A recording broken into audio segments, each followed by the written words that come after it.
Hello વિદ્યાર્થી મિત્રો, આપ સર્વ વિદ્યાર્થી મિત્રોનું સ્વાગત છે આપ સર્વની એક જ માત્ર યુટ્યુબ ચેનલ આરએફની મોજ એફઆરની મોજ યુટ્યુબ ચેનલ પર। વિદ્યાર્થી મિત્રો, ચેનલ સબસ્ક્રાઈબ ના કરે તો સબસ્ક્રાઈબ નહીં કરતા। ચાલો વિડીયો પૂરેપૂરો જોઈ લઈએ। પ્રશ્નપત્ર 2 સામાજિક વિજ્ઞાન એની અંદર વિભાગ એનું સંપૂર્ણ સોલ્યુશન જોવાના છીએ।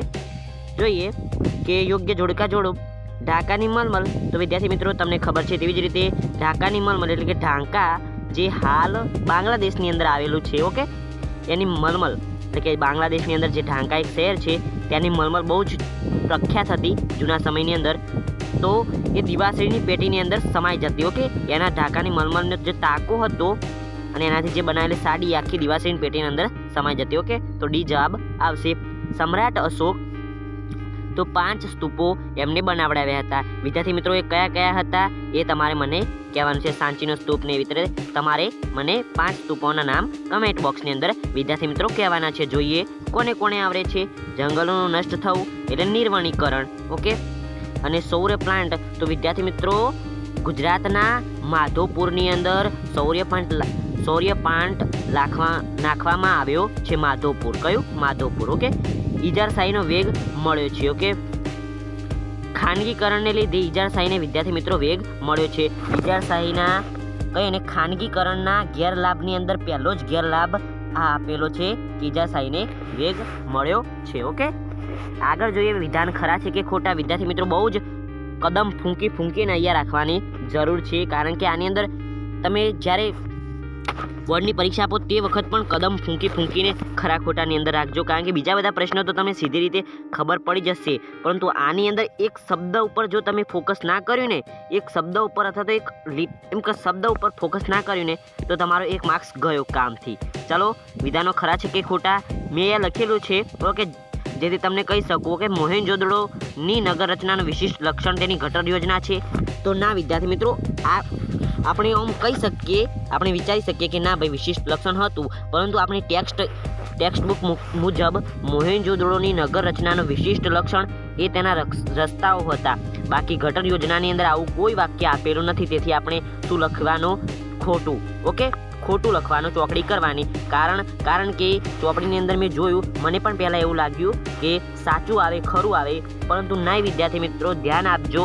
આપણી ટેક્સ્ટ બુકના અંદર જે આપેલું છે એ જ આપણે લખવાનું। તો ટેક્સ્ટ બુકની અંદર આપેલું છે આ જ બેઠું વાક્ય, ખાલી ગટર યોજનાની જગ્યાએ રસ્તાઓ આવેલા છે। રસ્તાઓની અંદર આ જ આખું બેઠું વાક્ય છે, તો આપણે કઈ માન્ય રાખવાનું? રસ્તાઓ। ગટર યોજના ખોટું રહેશે, ઓકે। ભવભૂતિ લિખિત હર્ષચરિત સમ્રાટ હર્ષવર્ધનનું જીવન ચરિત્ર છે। તો ના વિદ્યાર્થી મિત્રો, એ વાક્ય પણ ખોટું છે। ભવભૂતિએ કયો ગ્રંથ લખ્યો હતો? ઉત્તર રામચરિત, ઓકે। ઉત્તર રામચરિત નામનો કઈ ગ્રંથ એમને લખ્યો હતો ભવભૂતિએ। અને હર્ષચરિત સમ્રાટ હર્ષવર્ધનનું જીવન ચરિત્ર છે એ ખરું, પરંતુ જો તમે પહેલા શબ્દ ઉપર ફોકસ ના કર્યું તો તમે ખરું કરી દેવાના અને તમારો 1 માર્ક્સ જતો રહેવાનો। એટલા માટે કહું છું કે કદમ ફૂંકીને રાખજો। ઓલું શું કહેવાય કે દૂધથી ભરેલો છાશ પણ ફૂંકીને પીવે, એવી રીતે તમારે કરવાનું રહેશે।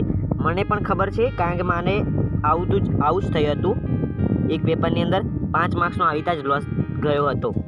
મને લાગ્યું કે આવું છે, થોડા શબ્દો મેં વાંચવાનું ભૂલી ગયો, લોસ મને ઘણો બધો થયો। એટલા માટે હું પણ હવે કદમ ફૂંકીને રાખું છું। ઓલું કહેવાય છે ને કે દૂધનો બળેલો છાશ પણ ફૂંકીને પીવે।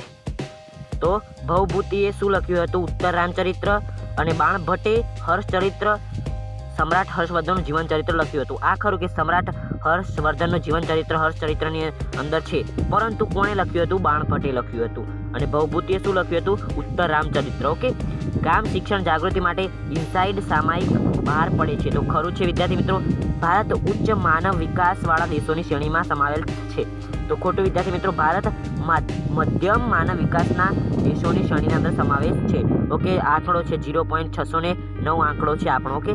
સાંપ્રદાયિકતા દૂર કરવા માટે અસરકારક કાર્ય બંધારણ કહી શકીએ તો ના વિદ્યાર્થી મિત્રો, શિક્ષણથી કરી શકાય સાંપ્રદાયિકતા દૂર, ઓકે। યોગ્ય વિકલ્પ પસંદ કરી ખાલી જગ્યા પૂરવાની છે। આગ્રાનો ખાલી જગ્યા વિશ્વની 7 અજાયબીનો માનો એક છે, તો લાલ કિલ્લો એ પણ 7 અજાયબીની અંદર સ્થાન પામતું નથી, ઓકે।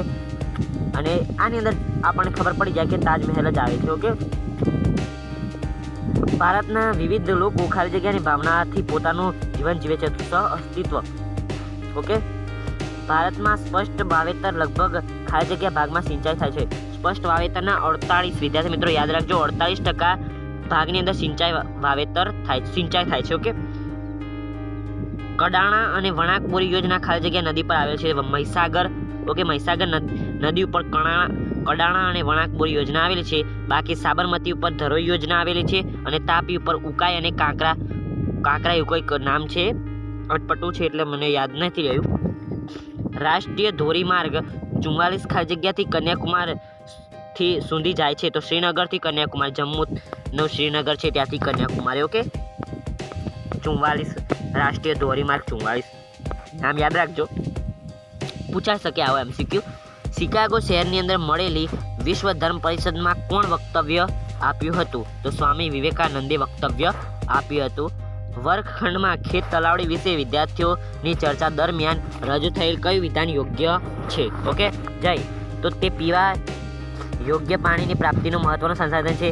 તો ખોટું વિદ્યાર્થી મિત્રો, ખેત તલાવડીની અંદર જે હોય ને એ પીવા માટે ના તેમ યોગ્ય ના ખેત તલાવડી, કારણ કે એના અંદર માટીને એવું બધું ભળી જાય. ખેત તલાવડી એટલે કે ખેતરની અંદર બનાવે એટલે માટી અંદર પડી જાય એટલે પીવા માટે યોગ્ય ના કહી શકાય. હા, એને ફિલ્ટરિંગ કરીને તમે પી શકો. Okay, yes. તો તે વધુ વૃક્ષો વાવો આંદોલનનું મહત્વનું અંગ છે. તો ખોટું વિદ્યાર્થી મિત્રો, અહીંયા વૃક્ષો વાવવાનો તો કંઈ ઉલ્લેખ જ ના થઈ. જે તે જમીન ધોવાનો અટકાવવાનો આધુનિક તકનીક છે. તો ના વિદ્યાર્થી મિત્રો.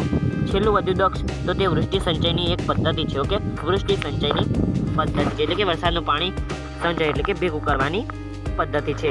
ઓડિશાની કઈ નદી મુખ ત્રિકોણ પ્રદેશ ધરાવે છે? તો મહાનદી એ મુખ ત્રિકોણ પ્રદેશ ધરાવે છે.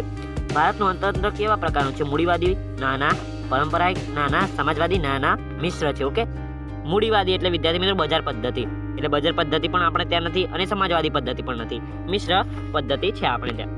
અને હાલની અંદર જોઈએ ને તો કોઈ પણ દેશની અંદર એવું નથી કે માત્ર સમાજવાદી પદ્ધતિ હોય અથવા તો મૂડીવાદી પદ્ધતિ હોય, બધું મિશ્ર છે. ઓકે, નીચેનામાંથી કઈ આર્થિક પ્રવૃત્તિ માધ્યમિક ક્ષેત્રની પ્રવૃત્તિ છે? માધ્યમિક ક્ષેત્ર તો બેન્કિંગ કામગીરી. તો વિદ્યાર્થી મિત્રો એ આવશે સેવા ક્ષેત્રે આવે.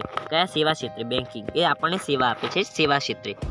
મત્સ્ય ઉદ્યોગ તો વિદ્યાર્થી મિત્રો એ પશુપાલન સાથે સંકળાયેલો છે એટલે પ્રાથમિક ક્ષેત્ર આવે.